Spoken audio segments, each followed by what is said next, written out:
Graça e paz, minha gente. Bom dia, bom dia, bom dia. Tudo bom? A Deus seja a honra, a glória e o louvor para sempre. Estamos nessa manhã de sexta-feira, sexta-feira da paixão, né? De repente você está se perguntando assim, o que está vendo com seus olhos, pastor? Isso, ó.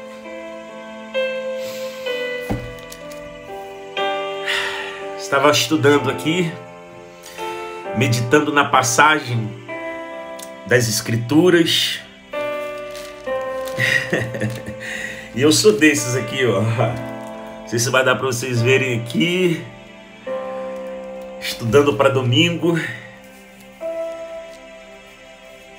É muito forte o que Deus proporciona. Eu fico, às vezes, assustado. Como pode alguém ter um tesouro tão forte como a palavra de Deus e não se envolver com ela? Isso foi por nós. E eu não estava chorando por Jesus.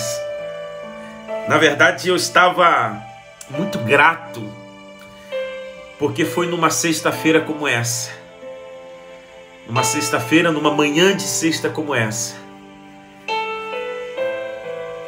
que o nosso bom mestre, a uma hora dessas, estava com o corpo todo dilacerado, todo desfigurado,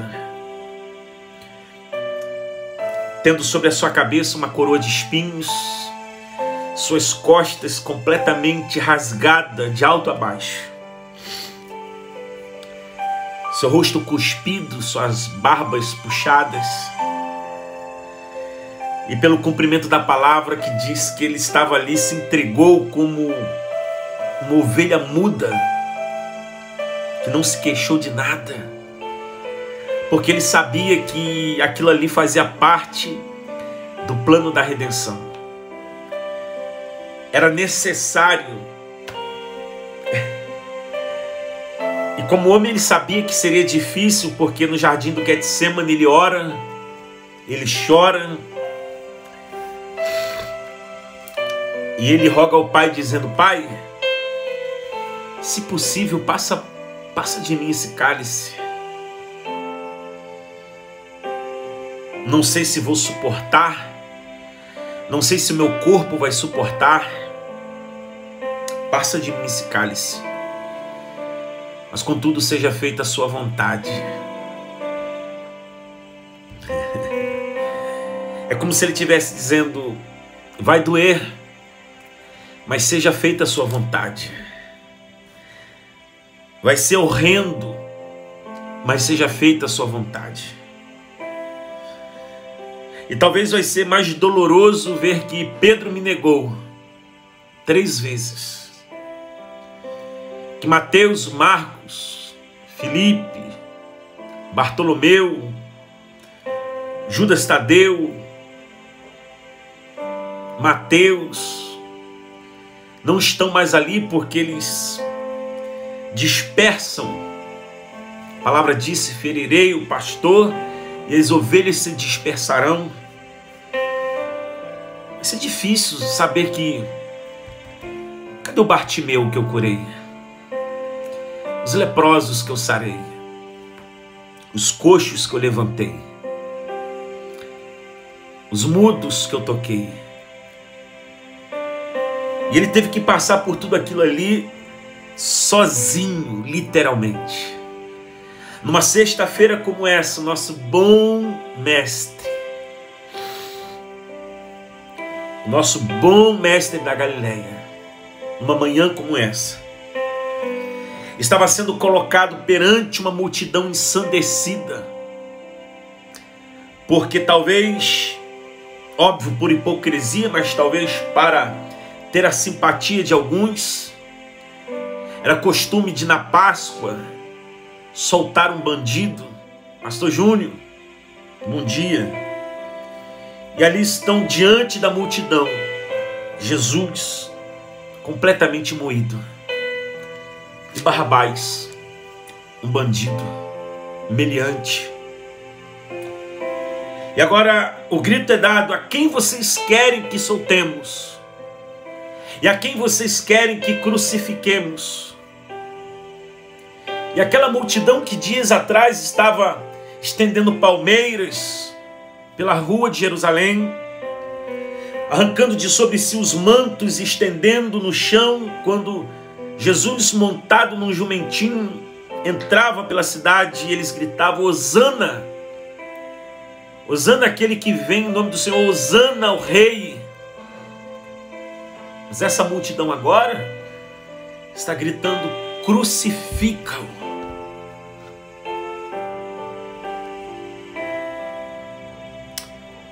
Aquela cruz é colocada sobre os ombros dele.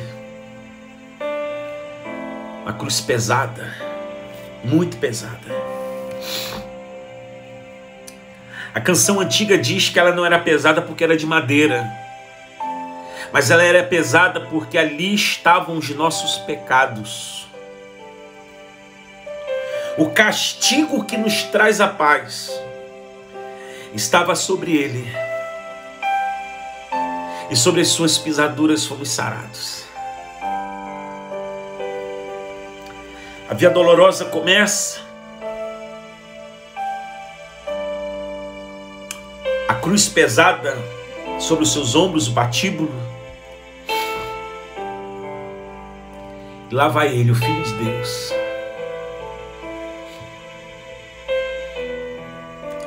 Numa sexta-feira como essa. Seus amigos não estão ali. Os que ele libertou também não estão ali. Historicamente temos indício que somente Maria, sua mãe, e João estavam por perto.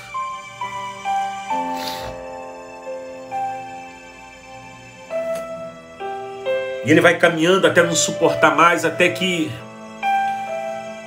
diz a Escritura que e constrangeram um certo Simão Cirineu, um homem que veio da região da Cirenaica, perto da Decápolis, provavelmente um etíope, veio.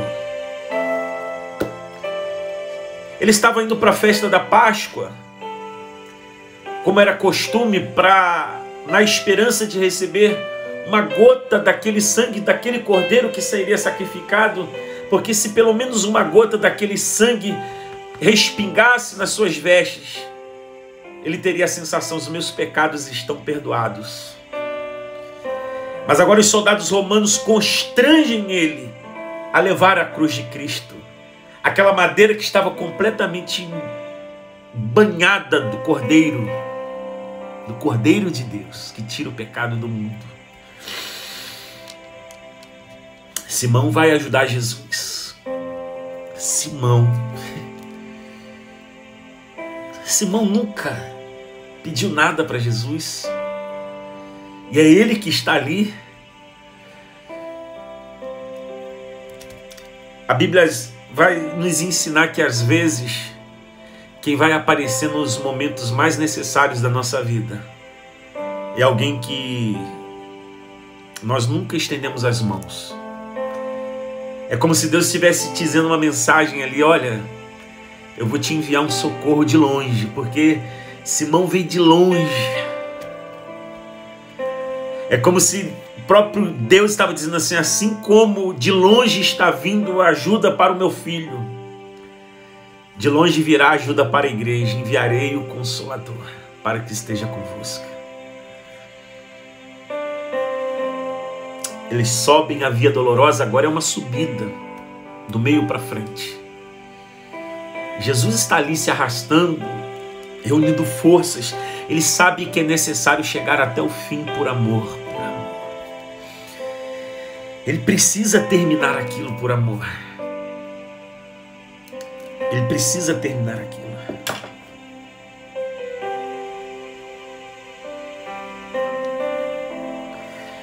O que está movendo Jesus é o amor.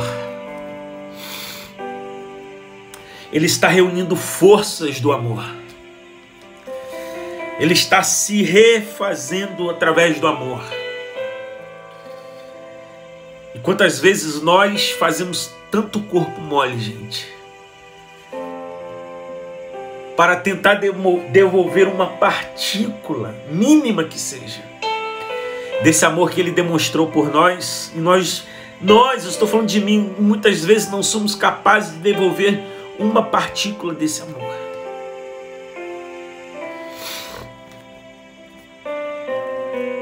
E o bom mestre está subindo um monte chamado Gólgota, um lugar chamado Caveira. É um lugar escorregadio porque é pedregoso, difícil de subir. Imagina com uma cruz. Mas Ele vai. Ele quer ir. E chegando lá, deitam o madeiro sobre o chão, deitam o nosso mestre sobre o madeiro. E de forma implacável, insensível, mecânica e automática, os soldados romanos pregam as mãos dele.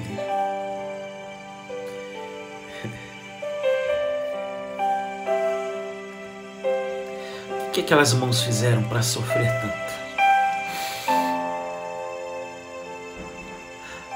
De todas as vezes que aquelas mãos se estendeu, alguém era curado,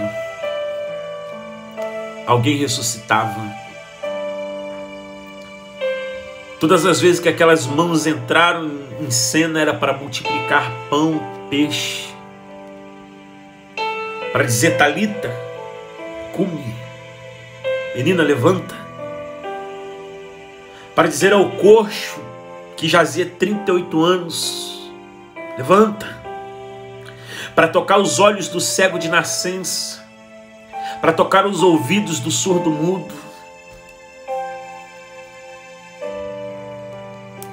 E essas mãos estão sendo pregadas no madeiro. Seus pés. Quão formosos são os pés daqueles que anunciam a salvação. Aqueles pés que andaram pela Galileia, pela Judeia, pela Samaria. Um dia aqueles pés entrou em Gadara.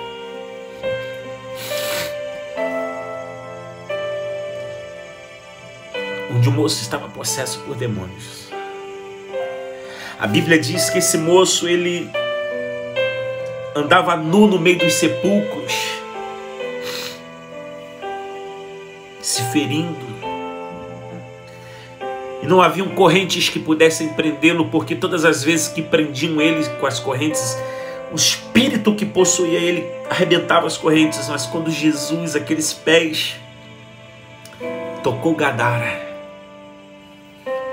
a libertação chegou. E esses pés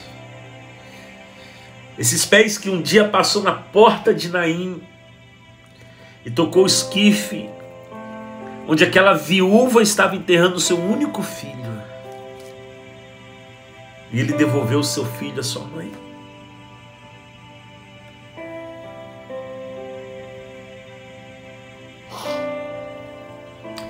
Estão pregando os pés dele também.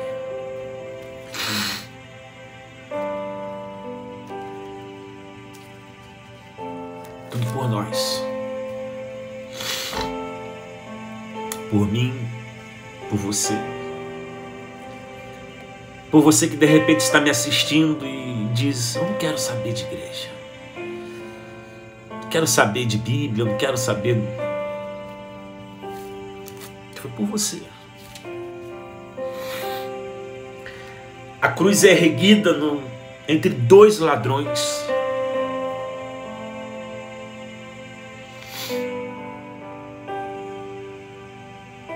O da esquerda debocha dele, dizendo: se tu és o filho de Deus, por que você não sai daí e aproveita, tira a gente também? Mas o outro ladrão diz: você não está vendo? Você não está vendo que ele não deveria estar aqui? Você não está vendo que ele não fez nada para estar aqui?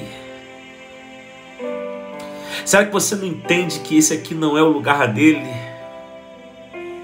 Aquele ladrão teve discernimento, ele teve visão espiritual para enxergar que estava na ótica humana está tudo errado, mas pela ótica do céu estava tudo certo. Porque a Bíblia diz que o Cordeiro foi morto desde a fundação dos séculos. E ele olha para Jesus e diz assim: lembra-te de mim. Esse cara teve a visão do reino, irmão. Lembra-te de mim quando entrares no seu reino. Estava chamando Jesus de rei na cruz. Jesus diz: em verdade te digo, ainda hoje estarás comigo no paraíso.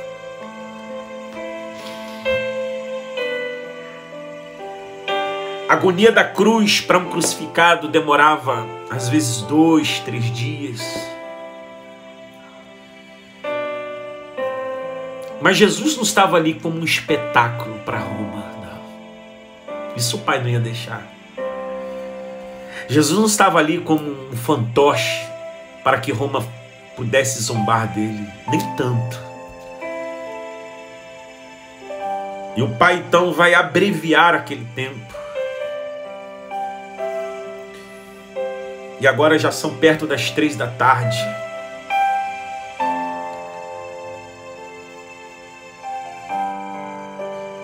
E ele olha para os céus e diz: Eli, Eli, lama sabachthani. Deus meu, por que me desamparaste? E nesse momento então, o Pai não podia fazer mais nada. Ele que sempre declarou: eu e o Pai somos um, mas agora não, agora, meu filho, agora você vai pagar o preço. Eu preciso deixar você pagar esse preço. É necessário que você beba esse cálice. E pela primeira vez da eternidade, e pela única vez na eternidade, o Filho se viu sozinho. Nunca aconteceu isso antes. Na criação eles eram um. Quando disse haja luz, no princípio era o Verbo, e o Verbo era Deus, e o Verbo estava com Deus, e o Verbo se fez carne entre nós lá no princípio. Mas pela primeira vez, o Filho olhou para o lado, olhou para dentro, olhou para cima. E o Pai não estava lá, precisava disso. Então não dá mais. Sem Pai não dá.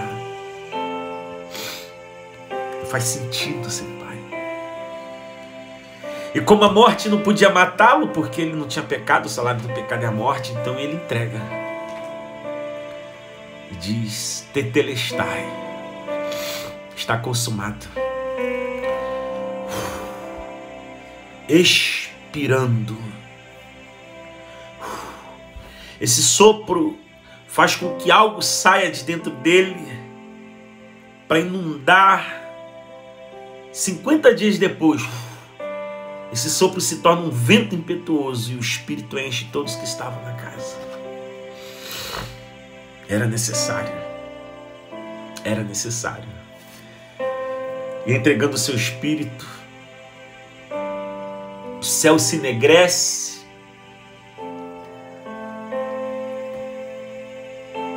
Nenhum osso foi quebrado para que a Escritura se cumprisse. E quando furaram o seu lado era o atestado de óbito, furando o lado, sai sangue e água. Como se estivesse nascendo algo, uma placenta rompida. Era a igreja que estava nascendo. Jesus morreu por uma igreja. Por mais que você não goste da igreja, por mais que a igreja tenha defeitos, por mais que pastores tenham defeitos, como eu, como a igreja que eu pastorei, mas ele morreu por uma igreja, gente. Você precisa entender isso. Não tem como negar.